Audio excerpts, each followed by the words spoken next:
चा रोग काय होता याचा अनुमान मी नाही काढणार. 10वा आरोपी जर त्यांना माहित असेल तर त्यांनी नाव घेऊन सांगावं की 10वा आरोपी आहे. आणि की 10वा आरोपी त्याच्यात कोणी झालेला नाही, जॉबामध्ये आहे. तो 10वा आहे का 11वा आहे मला माहित नाही, पण जॉबात माझ्या मुलाचं नाव नक्की आहे. आता 10वा आरोपी कोण अटक करायचा ते त्यांनी सांगावा, त्याच्या पद्धतीने ते सांगतील. पोलिसात जर खरं असेल तर पोलीस करतील. या संपूर्ण प्रकरणामध्ये जातीवाद केला जातो असा देखील त्यांनी आरोप केला गेला. कुणी केलाय हा आरोप? स्वतः धनंजय मुंडेंनी आरोप केला काय आरोप केला त्यांनी? की या प्रकरणात कुठेतरी जातीवादाचा रंग दिला जातो. ते स्वतःचा अनुभव सांगत असतील, स्वतःचा अनुभव सांगत असतील, त्याच्यामुळे मला त्याच्यावर जास्त काय बोलायचं नाही. स्वतःचा अनुभव ती सांगत असते.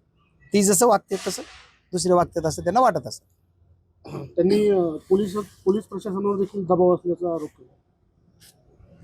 त्यांनी असा आरोप केला आहे की एकतर तुमचा जो आहे तो पोलीस प्रशासनावरती दबाव आहे आणि तुमच्याकडून त्यांना एक जे हे आहेत ते आरोपी जे आता अॅट्रॉसिटीचा गुन्हा दाखल केलेला आहे की त्यांना देखील तुमच्याकडून धमकी येतात असं देखील त्यांचं. जर धमक्यामध्ये मी कुठं दिसलो तर माझ्यावर पोलिसांनी कारवाई करावी. ती जर म्हणत असेल धमक्या येतात, आता तो जो आरोपी आहे ना त्या आरोपीवरच माझा संशय आहे.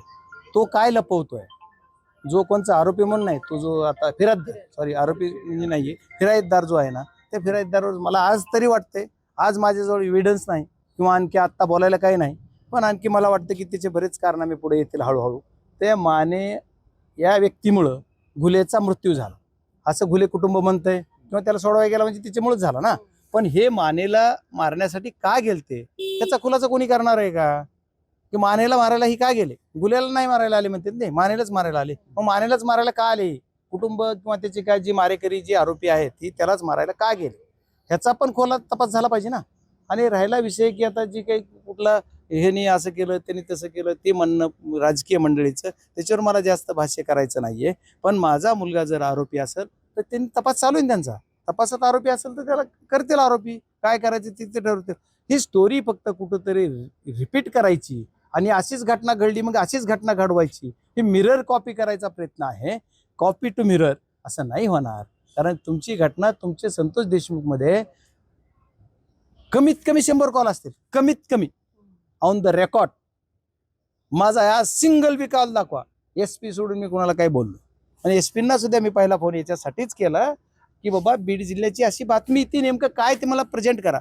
आणि तिने मला ब्रीफ केलं. लोकप्रतिनिधी माझा अधिकार आहे, तुम्ही मला कोणी विचारलं काय तर मी काय सांगणार. आणि त्या पद्धतीने मला ब्रीफ केलं. मी ते सगळ्यांना बोलत राहिलो. मला त्याच्यात त्यावेळेस SP साहेब म्हणले नाही तुमचा मुलगा येतो याच्यात किंवा मुलाचं नाव आहे, काहीच नाही. मग दुसऱ्या दिवशी कुठून आला माझा मुलगा? म्हणजे त्याच्या अगोदर खासदाराची चर्चा चालली, पण खासदार 15 दिवस तिकडच आहे म्हणल्यानंतर म्हणजे आता मुलगा घ्या, अशी हिस्ट्री आहे. आणि माने हा व्यक्ती मानेलाच माराय का आले हा माझा मूळ प्रश्न आहे. त्याला कुठं मानेलाच का मारायला आले आणि माने कोण आहे?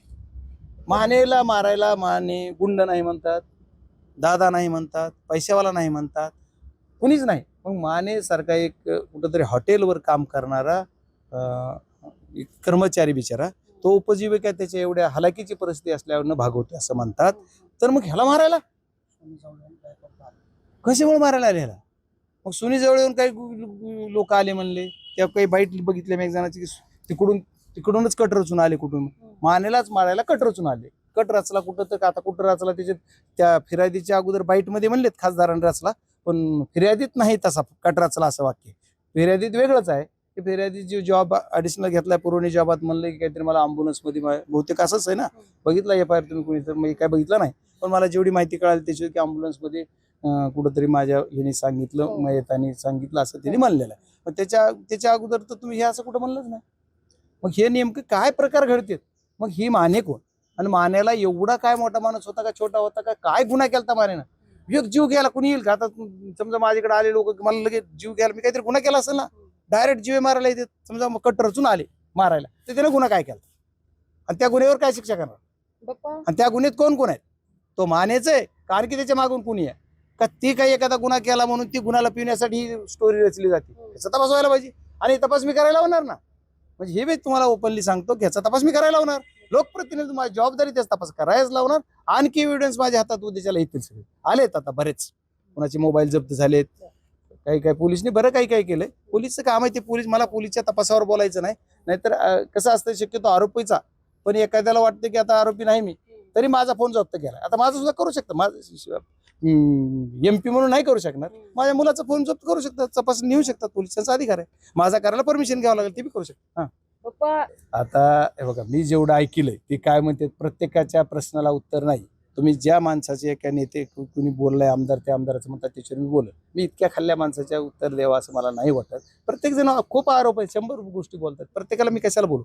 माझी तुम्हाला विनम्र विनंती आहे, मला सुद्धा काही गोष्टी विचारताना तुम्ही ज्या तुम्हाला अपेक्षित आहे माझ्याकडून, ज्या ह्याला न्याय मिळण्यासाठी तेच विचारा, पेटवायसाठी नाही. असं म्हणजे तुम्ही पेटीचा असं नाही म्हणायचं मला. पण एक विषय असा आहे की कुणाच्या आडून कोण राजकारण करते, कोण जातीवाद करते, हे ज्यांना वाटतंय, ज्यांना म्हणायचे ती म्हणत असतात, पण सत्यता काय ते पोलीस तपासते, पोलिसांनी तपासावं ना. त्याच्या आडून मी म्हणलं कुणाच्या आडून कोण हे करते का असं, याच्यावर आज बोलावं असं मला नाही वाटत. ठीक आहे, बघूयात आपण काय काय होतंय. देशमुख प्रकरणानंतर जिल्ह्यातलं वातावरण शांत होईल असं काही लोकांना वाटलं होतं आणि त्यानंतर 22 खून झालेत आणि स्वतः धनंजय मुंडे यांना देखील टार्गेट केलं गेलं असं ते देखील म्हणतात. हे बघा, आता मला ह्याच्यावर राजकारणावर बोलायचं आलं, हे राजकारण आहे. आता मी काय म्हणतो, संतोष देशमुखचा खून झाल्यानंतर जी काय प्रक्रिया घडली, जे काय सगळं इन्व्हेस्टिगेशन झालं, इन्व्हेस्टिगेशनच्या नंतर ज्यांचे नावं आले, जी जिथं काय जायची तिथं झाली, तिची केस चालू. या पद्धतीचा प्रकार झाल्याच्या नंतर बी जिल्ह्यामध्ये 22 झाले असं ते म्हणतात. चौकशीत हो, ऐका ना पुढचं माझं पूर्ण होतं, तुम्हाला लई घाई आहे राव. माझं म्हणणं असं आहे की त्या 22 मधले परळीत किती झाले ह्याचं बी उत्तर साहेबांनी द्यायला पाहिजे होतं. आज त्यांना साहेब म्हणून सांगतोय मी, तर तिने सांगायला पाहिजे होतं, पण नाही सांगितलं. तर त्याच्यात काय पोलीस मग 22 कोण झाले, सरकारमध्ये तुम्ही आहात, तुम्हाला जर पटत नाही सरकारचं तर नाजिरामध्ये बाहेर निघा, सरकारच्या बाजूला निघा ना. तुम्हाला जर पटत नाही सरकारचं, सरकार करत नाही याचा तपास, बीड जिल्हा आमचा बदनामी होती, आम्ही विरोधात, आम्ही तर बोंबलतोच, आमचं म्हणणं बरोबर आहे, त्यांचं समर्थन करतो आम्ही, 22 कोण झालेत त्याचा तपास करा. अरे का झालेत मग, तुमचं कार्यक्षम नाहीत का तुमचे मुख्यमंत्री, मग गृह खातं कार्यक्षम नाही का? म्हणजे त्यांनी म्हणतात, मी नाही म्हणलं. माझा आता मुख्यमंत्र्यावर पूर्ण भरोसा आहे, माझ्या पूर्ण राजकीय जेवढे काही असतील त्यांच्यावरही माझा भरोसा आहे आणि माझा इथल्या पोलीस यंत्रणेवर भरोसा आहे. मला मुख्यमंत्री चुकीच्या पद्धतीनं गुन्हा नमूद करू देणार नाहीत किंवा सांगणार नाहीत, उपमुख्यमंत्री या पालकमंत्री ह्या सुद्धा करणार नाहीत, कुणी दुसरा एखादा आमदार कुणी करणार नाही, ही दोघं सोडता तिसरं कुणी काही नाही. आता ही आमचं झालं, तुमच्या भारतीय जनता पार्टीच्या पक्षाचे आमदार त्यांच्या विरोधात बोलले ना चौकात, त्याचं कसं हो? खासदार कुठे आहे आता असं विचारतात, आता बाकीचे सगळे विचारा ना. खासदाराचं लय नातं लांब आहे ना, आणखी खासदार म्हणजे काय, खासदाराला काय मंत्री आहेत, सगळे भरपूर लोक आहेत ना, येतील जातील सगळे भेटतील. कुणाला प्रेम देऊन प्रेम मिळतं, कुणाला दाब देऊन प्रेम थोडं मिळते. तुम्ही आम्हाला आरोपी कराल आणि तुम्ही प्रश्न विचार तू कुठे गेला खासदार, झोपलाय, पण लोकांचे कामं करीत झोपलाय, असं कुठं रात्री झोपला नाही.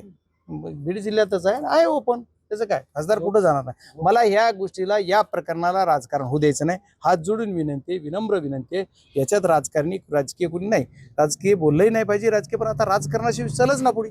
त्याच्यामुळे माझं म्हणणं, या कुटुंबाला न्याय द्यायसाठी झटा ना, त्याच्यासाठी त्याला कशाला मॉब लागतोय, त्याला कशाला ही लागतंय. या कुटुंबाला न्याय द्यायसाठी मॉब करायची गरज आहे, पण माझ्याकडे मॉब होत नव्हता. मी सर्वांना यंत्रणेला शब्द दिला, सर्व कार्यकर्त्यांना विनंती करून सांगितलं की आपल्याला काही करायचं नाही, जे करायचं ते पोलिसला. आपण दूषित का कर नाही, त्याला डर काय, कशामुळे घाबरायचं आपण. मग त्याच्यामुळे जी पोलिसला काय करायचं, आता पण DYSP ते SITचे प्रमुख आहेत, ते येऊन गेले, मी त्यांना नमस्कार सुद्धा नाही, खासदार म्हणून त्यांना, आता खासदाराच्या घरी यायचं म्हणून त्यांना थोडं ही झालं, पण मी बसलो, ऑफिसलाच बसलो, तुमचं तुम्ही काय करायचं ते करा, तुम्हाला जे करायचं तपास ते करा. मला त्यांना एकांतात घेऊन बोलायचं काही गरज नाही.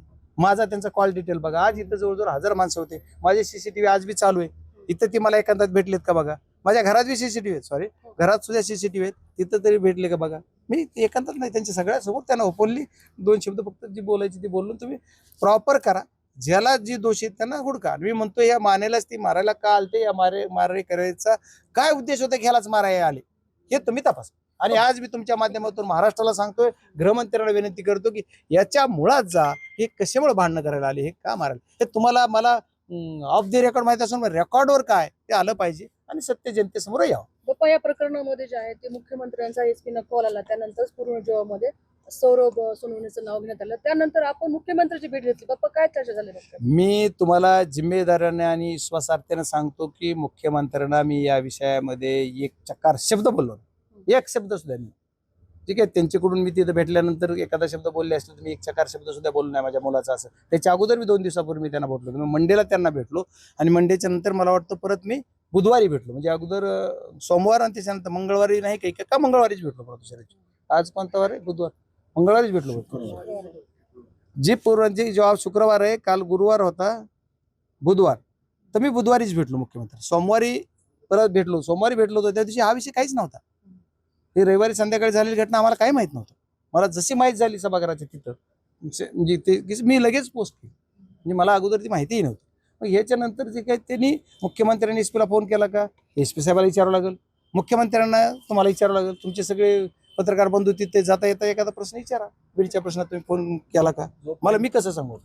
जोपर्यंत नाही ते एस पीला जोपर्यंत 10वा आरोपीला पोलीस अटक करणार नाही, अटक जर नाही केलं तर येणाऱ्या काळामध्ये मोठं आंदोलन छेडणार असल्याचा देखील इशारा दिलेला कुणी दिलाय सर? धनंजय मुंडे. नाही मी त्यांचं नाही ऐकलं. ठीक आहे, त्यांना काय करायचं त्यांचा अधिकार आहे ना. असं काय त्यांना छेडता येतं दुसऱ्याला येत नाही असं थोडंच आहे. मी तर सांगितलं त्यांना, पण त्यांच्यावर मला त्यांनी जेवढं बोलायचं तेवढं त्यांनी ठीक आहे बोल, त्यांनी छेडू द्या ना, त्यांनी छेडतील. आम्हाला काय आंदोलन प्रशासनाला धरायचं नाही. आम्ही विरोधी पक्षात असून सुद्धा प्रशासनाला आम्हाला कुठेही वेटीस धरायचं नाहीये. प्रशासनाला मदतच करायची. चाहे आम्ही सरकारच्या बाहेर आहोत तरी पण आम्ही सरकारला मदतच करणार आणि आम्ही पोलीस प्रशासनाला मदतच करणार. आता तुम्ही सरकारमध्ये बी राहता आणि आंदोलन बी करता, तर ती का करतात? तुम्हाला सरकारमध्ये असून आंदोलन करायची का वेळ आहे? सरकार तुमचं, आमदार तुम्ही, मंत्री तुम्ही, सगळं तुम्ही, मग का आंदोलन करता? म्हणजे तुम्हाला कुठेतरी खोटं करायचं याचा अर्थ असा दिसतो. मला माहित नाही. विलास गुले हत्या प्रकरणानंतर जे आहे ते तात्काळ बीड जिल्ह्याचे खासदार बजरंग सोनवणे हे मुंबईला निघून गेले मुलाला वाचवण्यासाठी, असं देखील आरोप करण्यात आलेला आहे. सांगा. कुठंच वाचलं नाही, मी बघितलं नाही. हे सगळं आजच आज झाले सगळं. आणि आज बोलले. त्यालाच धरून पण बोलले. सन्मान्य जी काय बोलले असतील त्यांना एक माझी विनंती आहे की माझ्या घराला CCTV लावलेले, तुम्ही जरी घरात आला तर रेकॉर्ड होतात, मी जाताना रेकॉर्ड होतो आणि माझे कॉल डिटेल, माझं लोकेशन आहे. मी 15 तारखेला जवळपास दिल्लीची मीटिंग होती, त्या मीटिंगला गेलो आणि तिथून मी बाहेरच आहे. ते मी रात्री आलोय. रात्री काय तारीख होती? 25. आज 26 आहे ना. 25 तारखेला आलोय समजा मी रात्री. 25च्या रात्री घरी आलोय. त्याचं बी रेकॉर्ड आहे माझं. आणि मी मुंबईत का होतो? सुप्रियाताईच्या मुलीचं लग्न असल्यामुळं मला 19 तारखेला आणि 20 तारखेला जबाबदारी होती. त्या लग्नाच्या संदर्भात जबाबदारी म्हणजे माझी कर्तव्य होतं. त्याच्यामुळे ते 2 दिवस मी तिथे मीडियानं बघितलंय ना मला नाही. आता सगळं ते मुख्यमंत्र्यांच्या बरोबर मी कंटिन्यू होतो पंजाबच्या. त्यांना मी घेऊन येणं ही माझ्या कुटुंबातला सदस्य म्हणून मी त्यांच्याबरोबर अटेंड करायला त्यांना होतं. आणणं त्यांना दुसऱ्या दिवशी मला रविवारी सोडायचं होतं, त्यांना सोडायला. मग त्याच्यामुळे रविवारी तिथंच होतो, शनिवारी तिथंच होतो. 20 तारखेला 21 तारखेला ही घटना 20लाच घडली आणि 21लाच घडली समजा. आणि मग पुन्हा वाचवायला कशाला गेलो मुंबईला?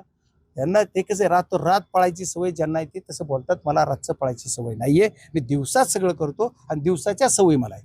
जिल्ह्याचे खासदार असताना पीडित कुटुंबाची भेट घेतली नाही असा देखील त्या ठिकाणी आरोप करण्यात आला. झालं ना. आता म्हणलो की आत्ताच मी, पीडित कुटुंबाने मला आरोपीच्या पिंजऱ्यात बसवलं. त्याच्यामुळे मला माफ करावा की मी त्या कुटुंबाला, मी आरोपी असताना कसा जाऊ? मीच आरोपी. आता मी म्हणतोय तुम्हीच मला मारलंय, मग कसं तुम्ही कसं मला भेटायला येणार?